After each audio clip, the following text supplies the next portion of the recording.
Today on Ask This Old House. Hi Jen, welcome to my farm. This is a farm? I've never seen a farm like this. A sunroom right off your kitchen. And we'll install a lift to make a home more wheelchair accessible. All right, Kevin, so now that we have the floor on, we're ready to test this unit. Let's give it a go. If you're working on an old house, the money is in the detail. And I'm going to show you some tips on how to copy any molding. Oh, look at that. All right. And sometimes you may have a high electrical bill and you may have to call a plumber. I'll explain. That's next on Ask This Old House. Today, we're in the city of Boston, about 6 miles from the heart of downtown on a cold winter day. This is a tight urban neighborhood with small lots and small yards. But I'm here to visit an urban farmer that's harvesting crops, even in the middle of the winter. Hi Jen, welcome to my farm. This is a farm? I've never seen a farm like this. A sunroom right off your kitchen. Well, we're right in the heart of the city. 1/10 of an acre, neighbors all around us. These are microgreens, which are edible seedlings of vegetables and herbs. These are the same plants that you can grow to maturity, if you thin them out, that is. We're a small commercial farm. We harvest and package about 400 to 500 of these pints every week. Every week? Yes, and we sell to restaurants, retail establishments. So are these similar to sprouts? Well, they're a little bit different. Sprouts are typically grown in water and you're eating the root and the seed. With microgreens, you are typically eating the stem and the first leaf. What are these? That's a spicy radish. Be careful. Wow. It's very spicy. Packed full of flavor. Why don't you try one of the milder microgreens? This is a sunflower shoot. It's very high in protein and vitamin C. That is more mellow than this one. This one has a super kick to it. So how would you use these in cooking? Well, you can use them in salads, sandwiches, soups, in a main entree, and some people use them to juice. You want to show me how we do it? Sure, I'd love to teach you how to grow microgreens. All right, let's go. So it all starts with the seed. This is an example of a seed packet that you might find at a retail establishment. Typically it has between 30 and 100 seeds, which is not enough to grow microgreens. Typically you would want to buy a large packet of seed, perhaps a pound, maybe a quarter pound for some seed, and you can get many of those seeds online. Okay. So this is an example of radish seed that I've pre-soaked to speed up germination. Now, one of the concerns people have with pre-soaking seed is contamination, in particular E. coli and Salmonella. If you have one bad seed, it can spread to the rest of the seeds when you're leaving it in water. So in order to minimize some of that concern, I use about a teaspoon of hydrogen peroxide to inhibit the bacteria. And that's okay for the seed? It's perfect for the seed. In fact, this is organic and seeds love it. Excellent. At this point, we'll take the seed and strain it in a colander to remove the excess water.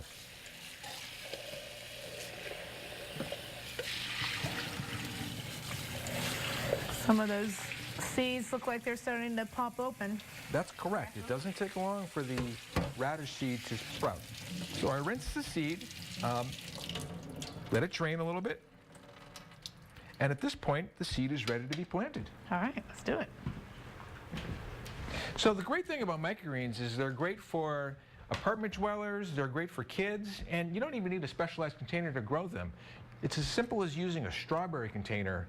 And these are easy to find, right? Very easy to find. But I'm a commercial guy, so I like to use larger containers. These are called 10-10 flats. You can get 10-20 flats as well. Why don't we start planting? That sounds great. So what we're going to do is you're going to take this organic soil and pour about half of it in the flat. So the soil only goes halfway up the top. That's correct. That's all the soil you need.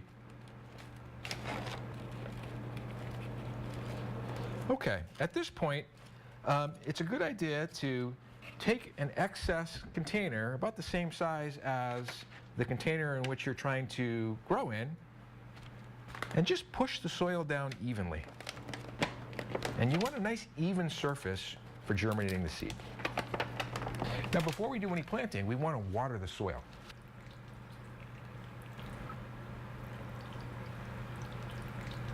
Okay, now we're going to seed. So we're going to take some of the radish seed and liberally apply it into the container. All right. And spread it pretty dense, all right? That's correct. I might take a little bit more here. Me too. I like how these seeds feel. Yes. All right.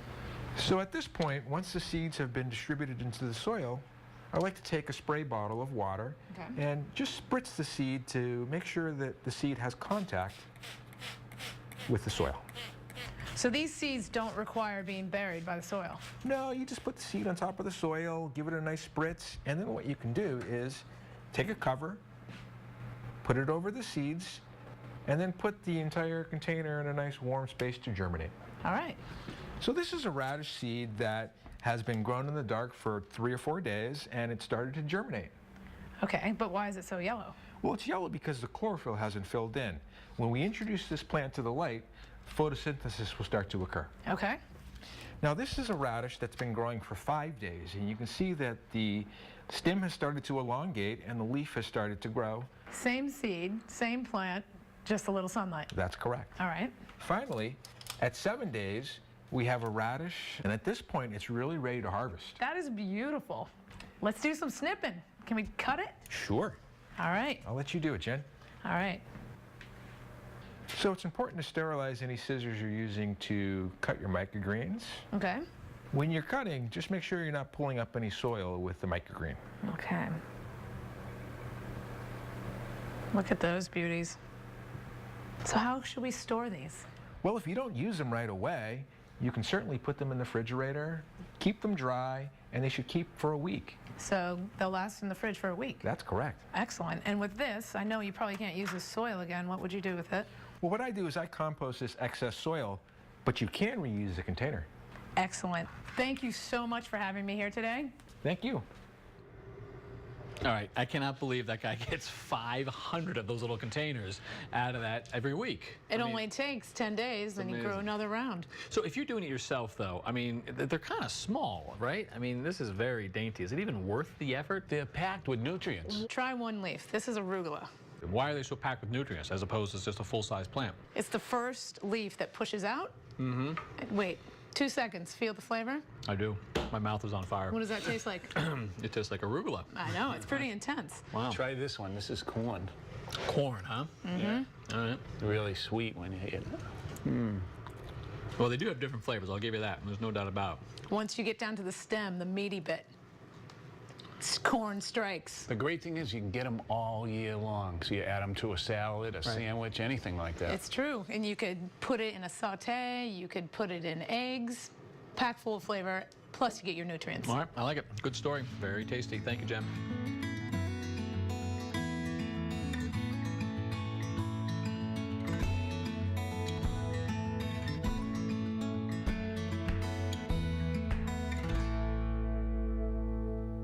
Oh, Tommy, you do love your moldings, don't you? I sure do, and the money's in the detail, and that's what I like about these old moldings. Yeah, and they're all throughout the old houses. We get a lot of questions from people who want to save their moldings or replicate them because they're doing an addition or they've got a repair to make.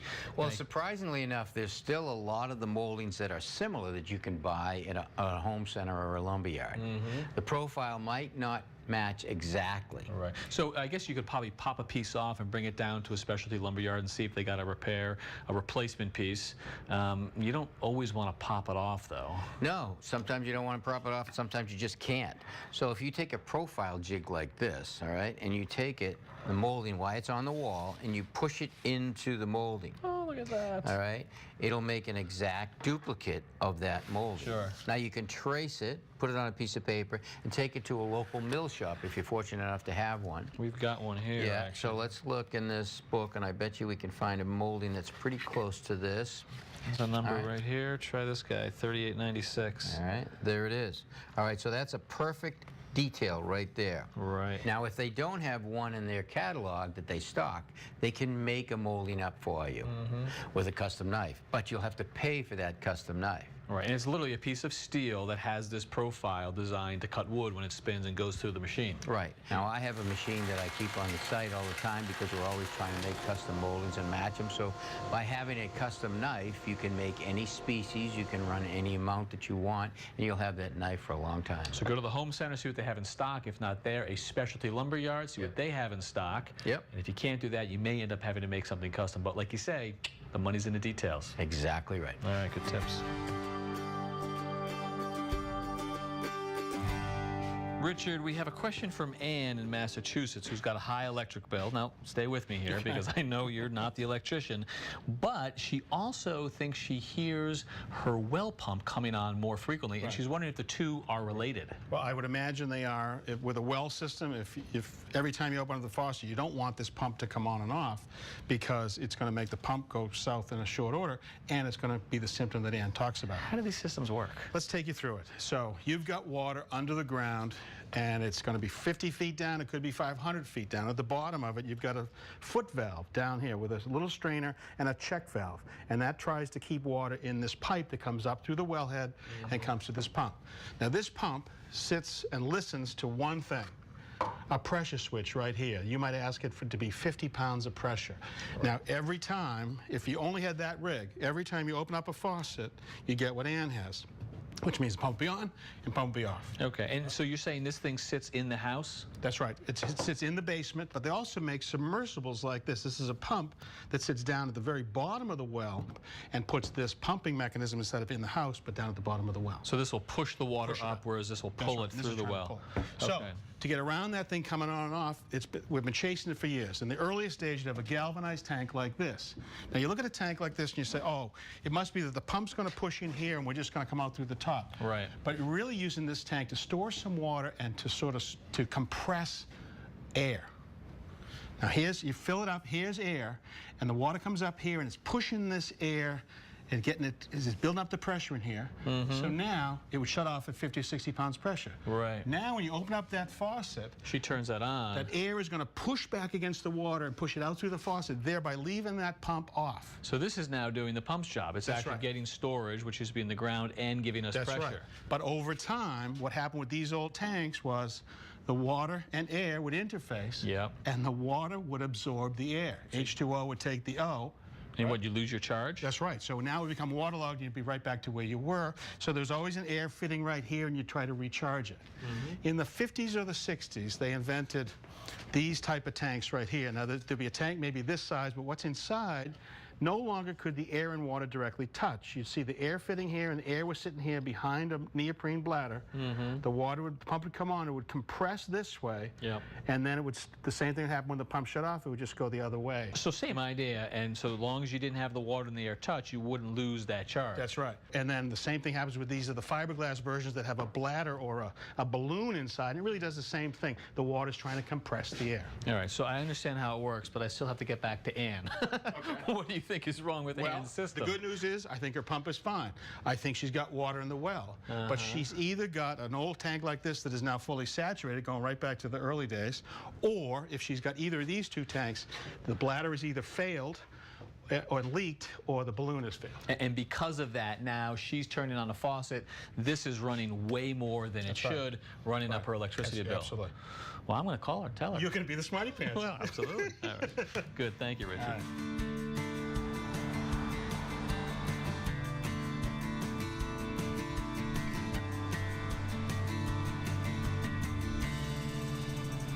Hey guys, must be Maria. Nice to meet you. Nice to meet you. Saeed, nice to meet you. Nice to meet you too. Today, we are working at the home of Saeed and his mother Maria to install a home elevator. Saeed is a physically challenged teenager, paralyzed from the waist down when he was just a boy during the war in Afghanistan. For several years, Saeed was living in a hospital until Maria, an American nurse working in Afghanistan, found him and knew she had to take action to save his life. He was severely malnourished. He had multiple very significant medical problems. Most people feel that he wouldn't have survived more than a couple of years. Eventually, Maria brought Saeed to the States for medical care. At first, the transition was a difficult one. Well, coming to the United States is like going to a new planet. Saeed is now a U.S. citizen, and he's made the most of his opportunities. He's already met President Obama after creating a wheelchair attachment. So this turns into a cup holder, into a tray, into a tripod for your camera. Plus, he's created his own comic book, Wheelchair Man. And he wants to bring peace in this world while teaching people if you lose everything, don't lose hope, because something good is on its way. Still, retrofitting an old house for accessibility comes with its challenges. Saeed can only access the main floor, with no easy access to the lower level. To help solve that, we're turning to an old friend. Hey Rick, good to see you again. Kevin, how are you? I'm well, thanks. We've worked with Rick Castino before. He's a contractor who specializes in retrofitting houses for people with disabilities. Rick's been hard at work for several weeks at Saeed's house. His team installed a wheelchair ramp to help Saeed get from the driveway to the back door. On the inside, he's converted a half bath into a full bath, adding a floor drain and a shower with a drop-down seat. He also placed a rubber dam to keep the water from running out into the hallway. And Saeed can roll right over it. That's perfect. Yeah. Sinks in both the bathroom and kitchen provide wheelchair access underneath.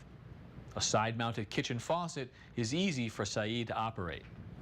The bigger part of the project involved removing an exterior wall of the house and expanding both the kitchen and the living room into this, what was once a three-season screened-in porch. Right, and so now it's a year-round use, right? You guys have completely weathered this in? It's year-round, it's insulated, we've installed heat out here, and these windows are actually lower than normal so that Saeed can look out onto this view. Yep, nice view indeed, all right.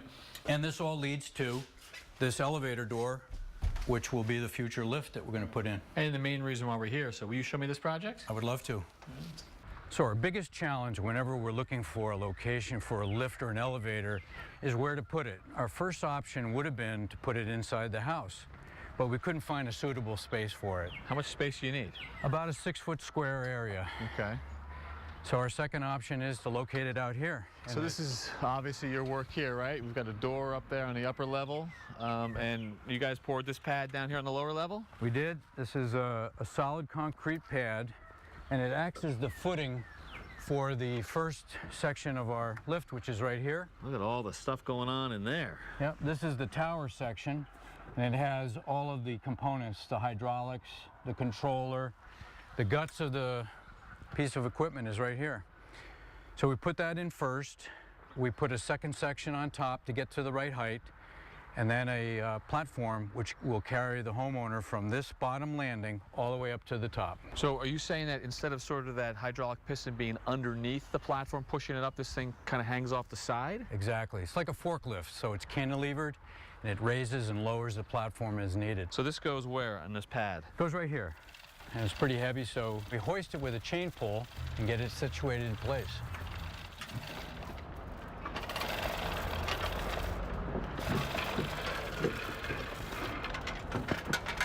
Good. Good. Steady her up. All right. We got her upright. So now we're going to attach the legs onto the first section of tower. They'll stabilize the tower, and they'll also be used later to bolt right directly into the concrete.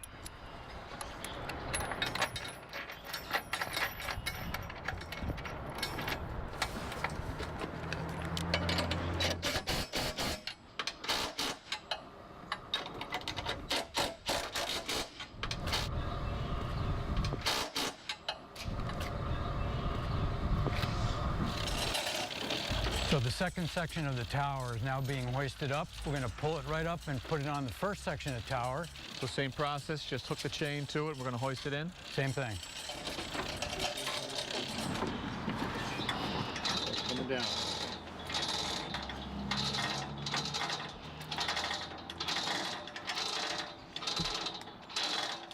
These fingers will guide the two sections together, and the bolts will lock them in place.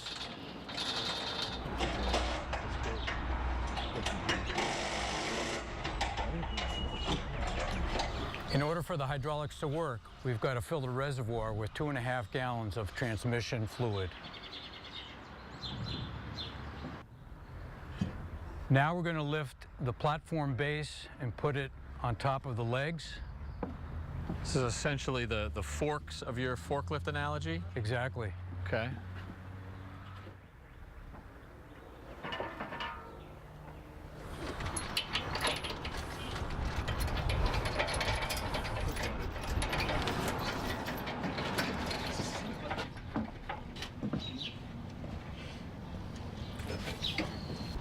Now that the platform's in, we can put the floor right on top.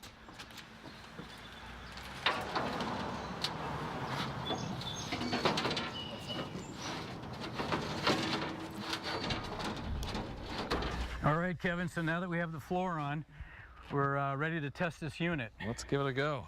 Yeah, so we're going to raise this up just a little bit. What I want to do now is just see how we're doing in relation to the house for clearances and so forth. So we effectively have ourselves a working lift right now. Obviously, there are more steps to make it safe and keep it weather tight and such. What are those? That's right. So we put 42-inch panels around the cab. Right here. That keeps everybody safe and inside. Okay. And we have an enclosure that's going to go completely around the lift. And that's going to keep out rain, snow, and it'll provide some protection. Very nice. And so we've got a door installed here. I assume a second door down here. Exactly. Just like the door up top, we're going to put another one in down below. Very nice. Made some good progress. We did.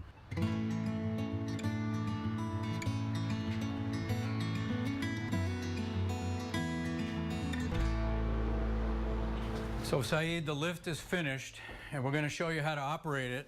Are you ready? Yes. All right. So if the lift is down, you want to call it up to this location.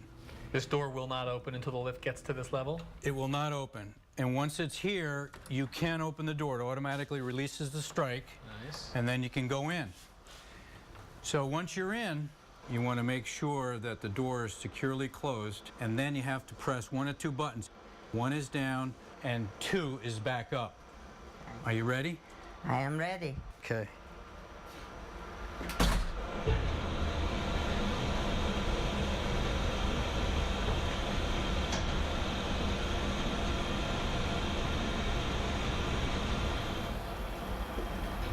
Comes. And he's down. All right, Saeed, first trip. What did you think? Well, this was awesome. Thank you, guys. Thank you, You're very welcome. Rick. And We thank really you, guys. enjoyed working with you. This is a huge improvement. I really appreciate it. Yeah, nice work, Rick. Yeah. Very well done.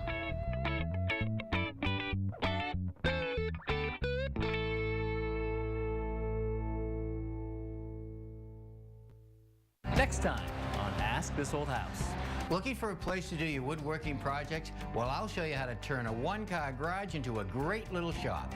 It's mobile, but it also folds up to get out of the way. When that snowstorm comes, you need to get the car in the garage. That sounds great. Any idea what this is? I'll give you a little glimpse into plumbing history. And I've got a simple and smart solution for a room with no light switch.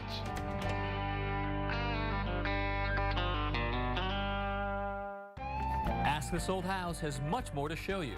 To see entire episodes anytime, just go to video.pbs.org and like us on Facebook. This Old House magazine, the companion to the television series, provides advice from our experts that you've come to know. You can use your credit card to order 10 monthly issues for $10. Just call 1-800-221-5900.